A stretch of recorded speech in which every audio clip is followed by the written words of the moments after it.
بہت اہم ہے پوری قوم کے لیے۔ اس وقت ضروری یہ ہے کہ پاکستان میں جو صورتحال چل رہی ہے،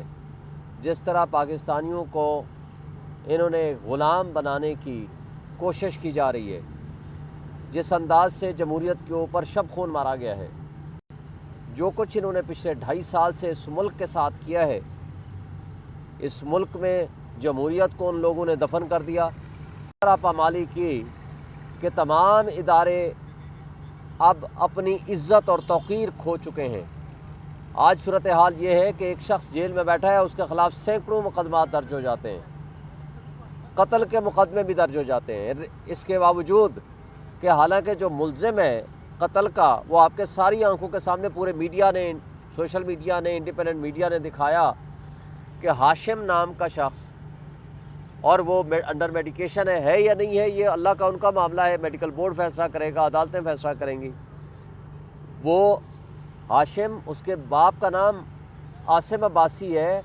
وہ پوتا ہے ظفیر عباسی کا، جو additional secretary ministry of interior سے ریٹائر ہوئے ہیں، اور وہ رشتہ دار ہیں شاہد خاقان عباسی کے۔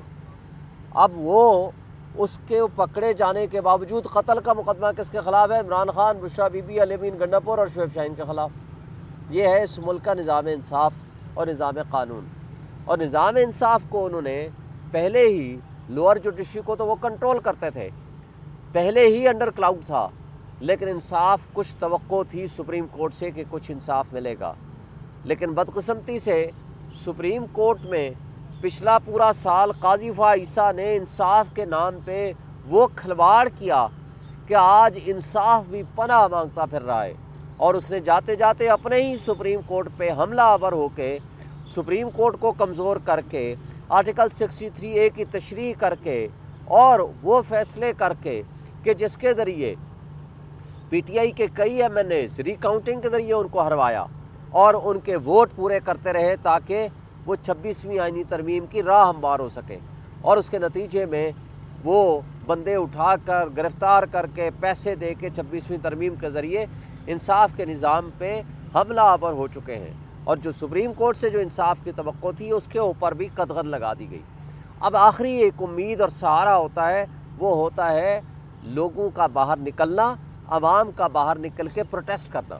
جب عوام پروٹیسٹ پہ نکلی ہے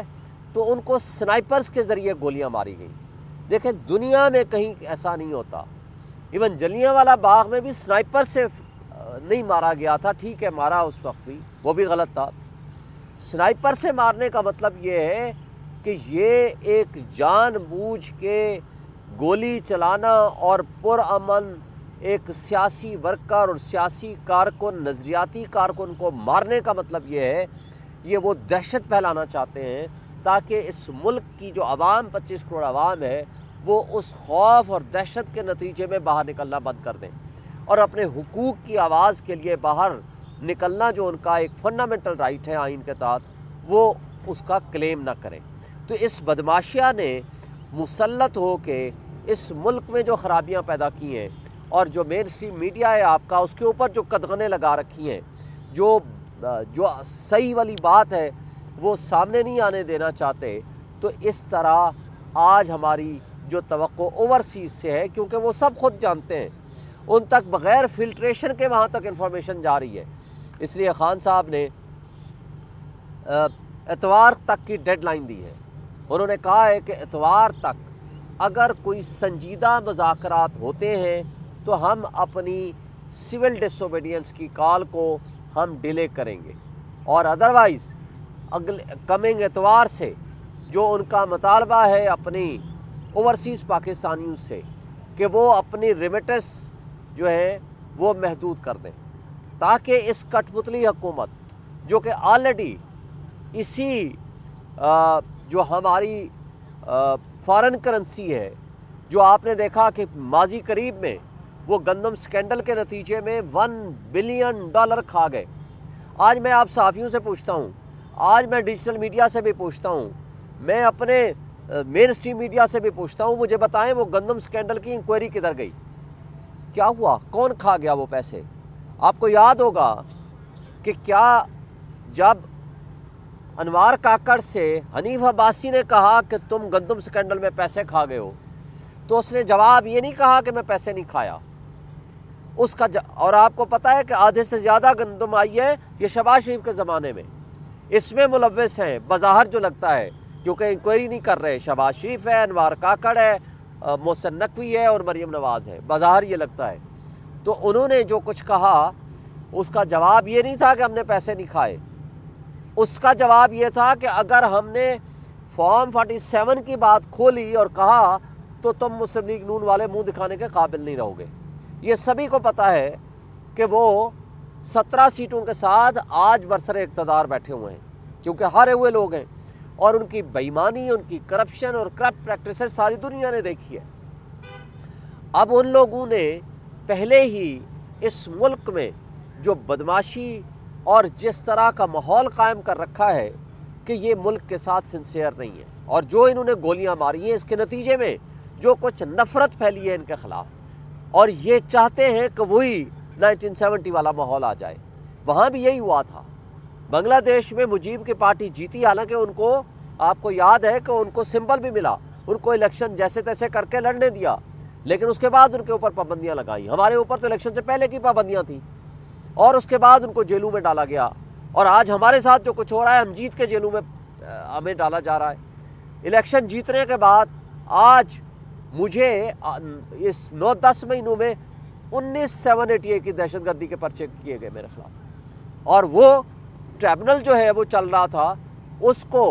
جو جرائم کی آماجگاہ الیکشن کمیشن بیٹھا ہوتا ہے، اتنا میں نے ڈس آنیسٹ الیکشن کمیشن کبھی دنیا میں نہیں دیکھا اس طرح،